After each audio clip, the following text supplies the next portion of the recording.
할렐루야. 우리 앞에 뒤에 인사하겠습니다. 말씀으로 용서를 배웁시다. 우리 함께 인사하겠습니다. 말씀으로 용서를 배웁시다. 네, 오늘 말씀의 제목이 요셉에게 배우는 용서입니다. 우리의 삶은 단순한 것 같지만 단순하지가 않은 것 같습니다. 사실 우리의 삶의 구성이 단지 먹고 사는 것, 그것이 너무 중요해서 그것을 붙들고 그것에 집중해서 인생을 살아가는 것 같지만 사실 삶은 눈에 보이지 않는 것들이 훨씬 더 중요하고 내 삶을 구성한다라는 사실을 우리는 알게 됩니다. 또한 눈에 보이지 않는 그것을 내가 어떻게 실천하며 살아가느냐가 나란 존재를 결정하는 매우 중요한 척도입니다. 저 사람은 먹고 사는 것만 중요해 라고 말한다면 그 사람의 존재가 그렇게 인식이 되겠죠. 하지만 우리의 삶은 사실 생각보다 더 복잡하고 더 다양하고 눈에 보이지 않는 가치들을 추구하며 살아가는 존재라는 것입니다. 대표적으로 보이지 않는 우리의 삶의 척도가 뭐가 있을까요? 사랑이 있겠죠. 배려도 있겠죠. 인내, 성실, 충성, 순종, 그리고 오늘 말씀의 제목처럼 용서, 이와 같은 것들이 우리의 삶의 구성 요소들일 것입니다. 특별히 오늘 우리는 요셉이란 인물을 통해서 용서에 관한 말씀을 함께 나누려고 합니다. 여러분, 말씀 속에서 발견되는 은혜가 있으시기를 주님의 이름으로 축복합니다. 오늘 본문은요, 창세기 마지막 장입니다. 창세기 50장 마지막 끝에 있는 말씀이죠. 특별히 오늘의 배경은 요셉이 애굽의 총리로 있었던 그 시기를 배경으로 합니다. 우리가 잘 알듯이 요셉이 애굽에 팔려와서 모진 어려움 끝에 30살의 애굽의 총리로 등극하게 됩니다. 그리고 7년의 풍년과 7년의 흉년의 기간 동안, 7년의 풍년은 그냥 지나쳤지만 그 이후로 흉년이 시작되는 그 한 해, 그 이듬해에 얼마나 흉년이 심했던지 7년의 풍년을 잊어버릴 만큼 극한 가뭄에 놓이게 되죠. 그래서 가나안 땅에 있던 요셉의 형들이 애굽으로 내려오면서부터 사건이 전개가 되어집니다. 그렇게 요셉의 존재를 형들이 만나게 되고 아버지 야곱과 함께 가나안 땅에 있던 요셉의 형제들과 가족들 모두 약 70명 정도가 애굽으로 내려와 살게 됩니다. 그래서 고센 땅이라는 곳을 그들이 부여받고 그곳에서 살게 됩니다. 그렇게 약 17년의 세월이 지난 배경이 오늘 본문의 말씀입니다. 그러니까 애굽으로 내려와서 17년의 세월이 지난 거예요. 그래서 요셉의 아버지였던 야곱이 우리가 읽은 본문 앞절에 가보면 야곱이 죽게 됩니다. 야곱이 죽음을 맞이하게 되고 나서 오늘 15절 말씀처럼 아버지가 죽었음을 보고 형제들이 다시 요셉을 찾아오는 내용으로 오늘 본문 15절부터 21절까지가 내용 전체를 이렇게 담고 있는 내용입니다. 17년 전 요셉이 형제들을 만났을 때 요셉은 형제들을 용서하죠. 그리고 그들을 용납합니다. 그리고 내가 당신들을 먹이겠습니다. 당신들을 지키겠습니다. 당신들의 자녀를 내가 기르겠습니다. 라고 약속하고 그들과 함께 살아온 지 17년의 세월이 지나게 됩니다. 그렇게 지났던 시간을 뒤로 하고 오늘 아버지인 야곱이 죽고 나서 아버지가 남긴 유언을 요셉의 형들이 요셉에게 전하는 장면입니다. 그 유언이 진실인지 아닌지 좀 정확히 알 수는 없어요. 그렇게 생각하는 여러 가지 입장이 있을 수 있겠지만 어쨌든 오늘 15절 말씀에 보면 야곱이 죽고 나서 형들은 아버지의 죽음으로 크게 두려움을 느끼게 됩니다. 왜 그러냐면 아버지가 그동안 계셨기 때문에 요셉이 우리를 어찌하지 못했을 것이라는 생각이 있었던 거예요. 그런데 아버지의 배경이 사라져 버리니 이제 절대 권력자인 요셉이 가장 크게 보이는 거예요. 그러니까 너무 두려웠던 거죠. 그래서 요셉에게 다시금 와서 무엇을 청하는 겁니까? 화해와 용서를 구하고 청하고 있는 겁니다. 자, 17년 전 이미 끝난 것 같았는데 이 용서의 문제가 다시 수면 위로 올라오게 되어졌습니다. 이런 생각해 봅니다. 그러면 요셉의 형들은 애굽에 내려와서 17년 동안 어떤 마음을 가지고 살았을까? 라는 생각을 해보게 됩니다. 야곱이 애굽에 내려오기 전부터 쇠약한 상태였거든요. 몸이 좋질 않았어요. 그래서 지극히 보살펴 그가 17년을 살았어요. 그런데 17년 동안 내내 요셉의 형들은 자신들이 죄의 보복을 당할까 두려워하며 살았다는 얘기거든요. 그들은 그런 불안함 속에서 놓여 계속 살았음을 오늘 본문은 이야기해 줍니다. 그리고 17절 말씀에 뭐라고 그럽니까? 요셉의 형들이 이야기하죠. 빕니다. 요셉에게 우리의 죄악을 용서해 주소서. 자신의 죄를 용서해 달라고 이야기를 하게 됩니다. 분명 요셉은 자신들을 용서해 달라고 이야기하는 형제들의 그 마음을 받아들였어요. 용서해 주었습니다. 그렇다면 여러분 17년 전 기억은 무엇일까요? 형들은 그 용서를 믿지 못했던 것 같아요. 15절 말씀처럼 아버지가 죽자마자 보복할 것이라는 마음을 그들이 가졌던 것이기 때문입니다. 이것은 요셉의 용서와 진정성의 문제가 아니라 형들이 가지고 있었던 그들이 바라보는 용서의 관점에 무엇인가 문제가 있었다는 사실을 우리 가운데 알려주는 대목이라고 할 수 있습니다. 여러분, 죄는요 반드시 용서를 통해서 해결되어지죠. 죄는 반드시 용서라는 과정을 통해서 해결되어집니다. 이 용서를 통해서 관계가 회복이 되어지는 거예요. 우리는 이 사실을 너무나 잘 알고 있습니다. 이 자리에 앉아있는 우리 모두 죄를 짓지 않는 사람은 없어요. 이 세상의 모든 사람은 다 죄인입니다. 내면적으로부터 타인에게까지 영향을 주는 수많은 죄가 우리의 삶에 가득하게 담겨져 있어요. 그래서 우리는 용서하는 삶을 필연적으로 살아야 합니다. 또한 용서를 받는 삶을 필연적으로 살아야 되는 존재들이라는 겁니다. 우리가 누군가를 용서해 줘야 될 근본적인 이유는 나 역시 용서받아야 될 존재라는 사실이기 때문에 그렇습니다. 그래서 사람은 누구나 서로를 용납하며 살아가야 하는 것이 합당하죠. 여러분, 아무리 정의로운 사람이라 할지라도 용서가 필요치 않은 사람은 존재하지 않는다는 겁니다. 여러분, 그럼에도 우리는 누군가를 용서하는 것이 어떻습니까? 쉽지가 않아요.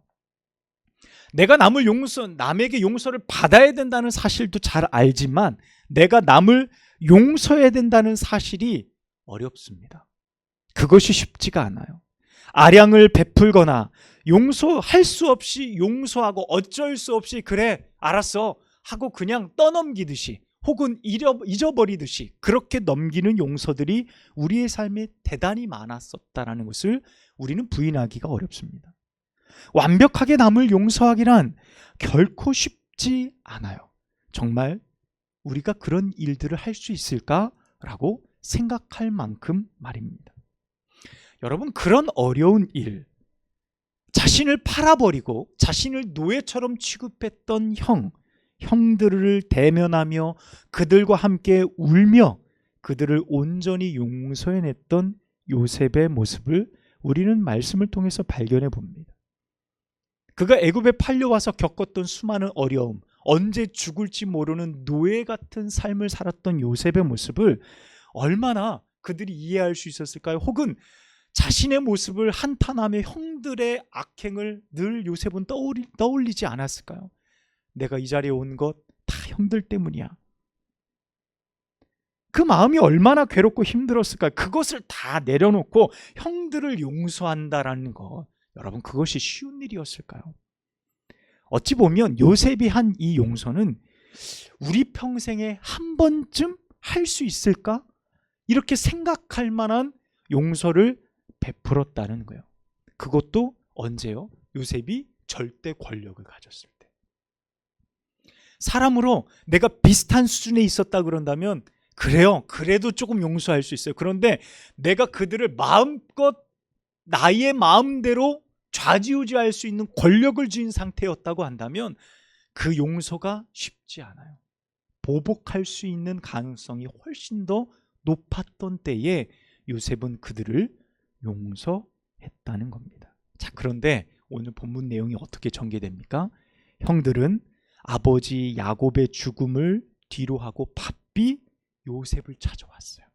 그리고 아버지 야곱이 남겼는지 정확히 알 수 없는 유언을 가져와서 아버지가 우리의 죄를 당신이 용서하라고 유언을 남겼습니다.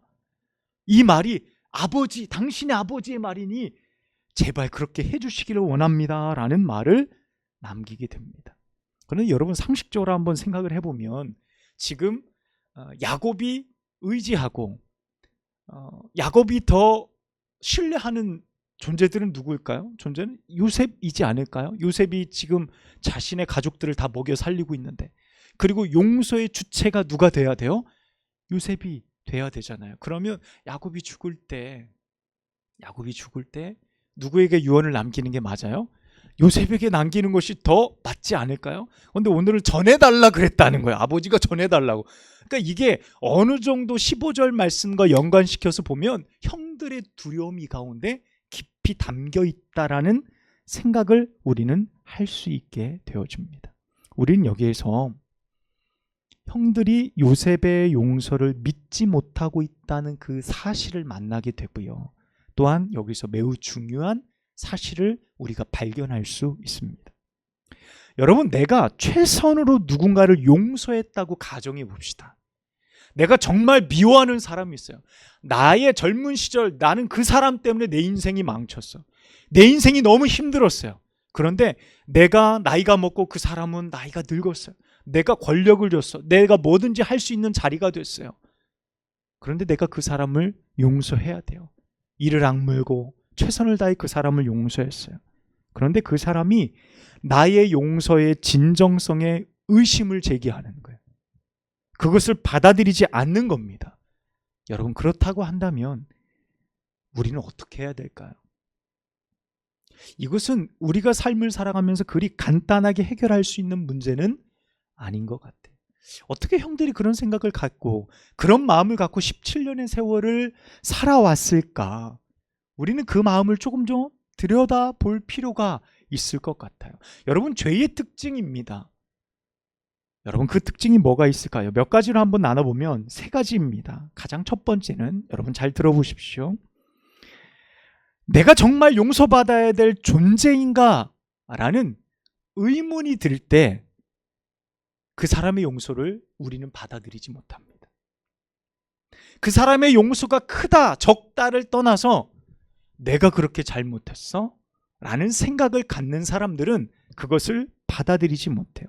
내가 저 사람의 용서를 받아야 될 만큼 그렇게 잘못했다고 느끼지 못할 때 우리는 그 사람의 용서를 가치 없게 여길 때가 상당히 많다는 것을 알 수 있습니다. 두 번째는요, 용서를 받기에 내 자신의 자존감이 너무 높을 때요. 자존심이 너무 클 때입니다. 알아요, 나의 잘못을. 내 잘못을 너무 잘 알고 있습니다. 알겠어요. 인정까지는 하겠으나 내가 너의 용서는 받기는 싫어. 라는 마음입니다. 아마 대부분의 부부간의 싸움들 혹은 자녀간의 가족 간의 문제 가운데는 두 번째의 경우가 굉장히 많아요.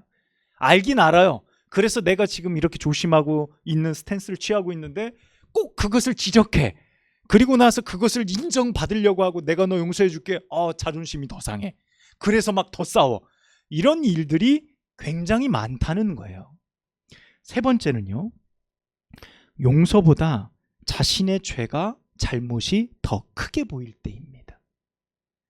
용서를 내가 그 사람이 힘들게 했다는 걸 너무나 잘 알아요. 그런데 내가 내 잘못이 너무 커서 그 잘못이 훨씬 더 커 보일 때 우리는 그 용서를 받아들이지 못한다는 겁니다. 여러분, 요셉의 형들은 아마도 세 번째의 입장에 머물러 있었던 것 같아요. 용서를 믿지 못한다거나 자각하지 못한다거나 혹은 용서보다 자신의 죄가 더 크게 보인다든가, 여하튼 이 모든 경우에 있어서 용서는요, 죄를 무너뜨리지 못해요. 용서가 너무 힘들게 한 것인데 죄가 너무 커요. 그래서 그 죄를 무너뜨리지도 이기지도 못하는 모습처럼 보이게 되어집니다. 형들이 요셉을 찾아와 아버지의 유언으로 자신들을 선대해달라고 말했던 것처럼 지난날 죽음보다 더 어려운 결정을 내렸던 요셉의 용서를 가치없게 만드는 거예요. 내가 당신들을 이렇게 용서했는데 당신들은 17년 동안 나와 함께 살면서 도대체 무슨 마음으로 산 겁니까? 여러분, 오늘 본문 말씀에 보면 17절 맨 끝에 말씀을 보세요. 요셉이 어떻게 했다고요? 울었더라 그랬어요. 형들이 제발 우리를 용서해 주십시오. 나는 당신의 종입니다라고 말할 때 요셉이 울었대요. 여러분, 이 운 요셉의 마음이 어떠냐는 거예요. 내가 당신들을 용서했는데 당신들은 어떤 마음으로 도대체 그 시간 동안 살은 겁니까? 라고 이야기를 하고 있어요. 여러분, 이 모습이 어떤 겁니까? 이스라엘 백성들이 출애굽해서요, 광야에서 먹을 것이 없을 때, 야, 차라리 노예로 사는 게 나아. 차라리 노예의 삶을 사는 게 낫다고 불평하는 것과 똑같아요. 은혜의 자리에 들어왔어요. 용서의 자리에 들어왔어요. 모든 것이 해결됐어요. 그런데 여전히 노예의 근성이 그대로 있는 거예요. 무슨 문제만 딱 터지면 야, 옛날부터 그냥 사는 게 낫지. 노예의 삶이 훨씬 나아. 용서하고 베풀고 사랑으로 17년 동안 그들의 가족을 먹였던 요셉 앞에서 우리를 다시 용서해 주십시오. 나는 당신의 종입니다. 형제로 받아들인 요셉에게 나는 다시 당신의 노예이고 종입니다라고 말할 때에 그들의 모습이 요셉에게 어떻게 비춰졌냐는 거죠. 요셉이 울 수밖에 없었겠죠. 아이가 장난감을 너무너무 사고 싶어서 엄마가 안 사주니까 몰래 부모의 지갑에 손을 댔습니다. 그 사실이 발각이 됐고 그 아이는 부모에게 크게 꾸중을 듣게 됐습니다. 자, 어쨌든 꾸중을 듣고 혼이 났지만 결국 부모의 용서를 받죠. 다음부터 그러면 안 돼. 약속을 받고 용서를 받습니다. 이 아이는 자신이 부모의 지갑에 손을 댄 것, 그리고 그것이 들통이 난 것, 부모에게 크게 혼이 난 것, 그리고 그것을 용서받은 것, 이 모든 과정들이 뇌리 속에 왔다 갔다 할 거예요. 꽤 오랜 시간 동안 말이죠. 그리고 되뇌이며 자책하기도 하고 내가 왜 그랬을까? 정말 내가 그렇게 큰 잘못을 했는데 엄마 아빠는 나를 용서해 주셨을까? 어제 아빠가 나를 바라보고 엄마가 나를 바라보는 눈빛이 예전하고 좀 다른 것 같아. 이런 생각들이 막 들지 않겠습니까? 그러면서 이 아이는 시간이 지나면 선택해야 돼요. 무엇을 선택해야 돼요? 부모의 완전한 용서를 받아들일 것인지 아니면 내가 저지른 죄의 무게를 더 크게 볼 것인지 선택해야 합니다. 그리고 이와 같은 상황을 비관해 만약에 이 아이가 집을 막 뛰쳐나갔다고 한다면 부모의 용서가 부족했던 것일까요? 아니면 그 아이가 용서를 받아들이지 못한 것일까요? 요셉의 용서는 넉넉한 것이었습니다. 내가 당신의 자녀들을 먹이리이다, 기르리이다. 오늘도 말하잖아요. 그때도 그랬거든요. 걱정 마소서. 나와 함께 오셔서 이곳에서 내려와 나와 함께 사십시다. 내가 당신의 가족을 다 지키고 먹이리이다. 그의 눈물과 그의 상처와 아픔을 감추고 요셉은 애굽의 총리가 되었고 성공해서 그들을 용서한 게 아니죠. 그의 마음으로 그들을 온전히 죽을 만큼 결단하며 그의 삶을 받아들이고 수용하고 용서했습니다. 그러나 형들은 요셉의 용서를 받아들이지 못하고 있다는 상황을 우리는 오늘 말씀을 통해 지속적으로 발견하고 있는 겁니다. 우린 여기서 매우 중요한 사실을 또 하나 발견하죠. 요셉의 용서와 형들의 모습을 통해 우리는 예수님과 우리의 모습을 함께 떠올려 볼 수 있습니다. 주님이 우리를 용서하신 것은 당신의 생명을 주시기까지, 당신의 피와 살을 찢으시기까지 우리를 사랑하신 용서였습니다. 그 용서가 어찌나 큰지 누구든지 그 은혜를 믿음으로 받아들이면 누구든지 그 은혜를 얻을 수 있는 길을 열어놓으셨어요. 그런데 문제가 있습니다.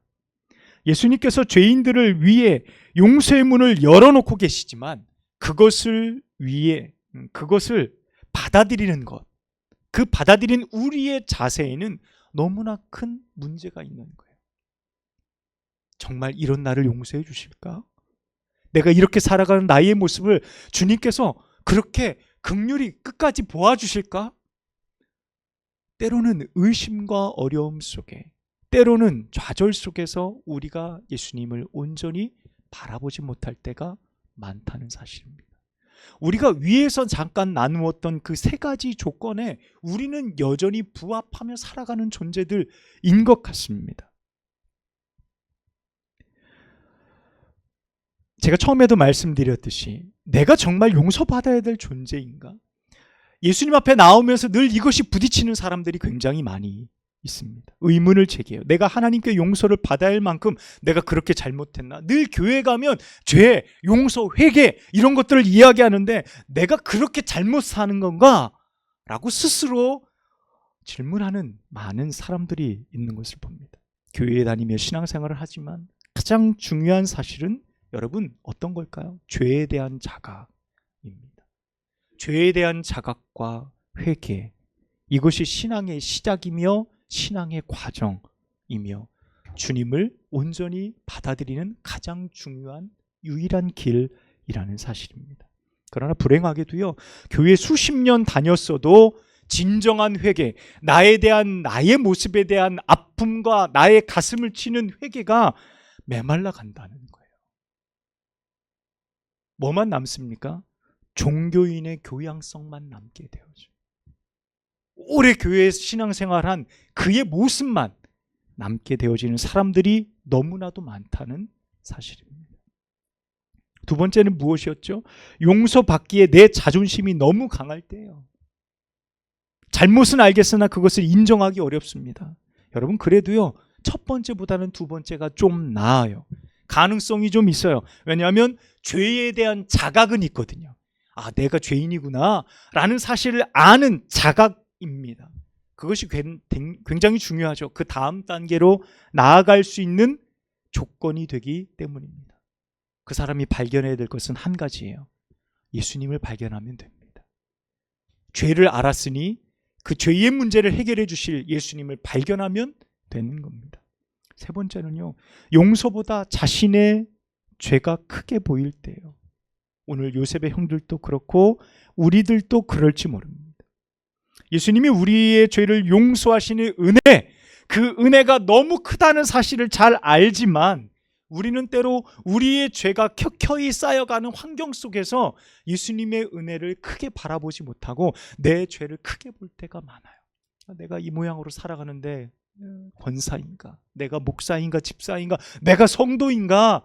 내가 스스로 나를 책하며 그렇게 주님 앞에 나아가지 못하고 발목을 잡을 때가 많다는 사실입니다. 내가 그것을 크게 볼 때 말이죠. 죄는 완전한 용서를 거치지 않으면 완전한 용서를 만나지 못합니다. 반드시 다시 그 죄가 자라나게 되어져 있어요. 그래서 시간이 해결해 주지 못해. 요셉의 형들이 그랬죠. 요셉을 팔아버리고 22년 동안 형들이 자책하며 살았거든요.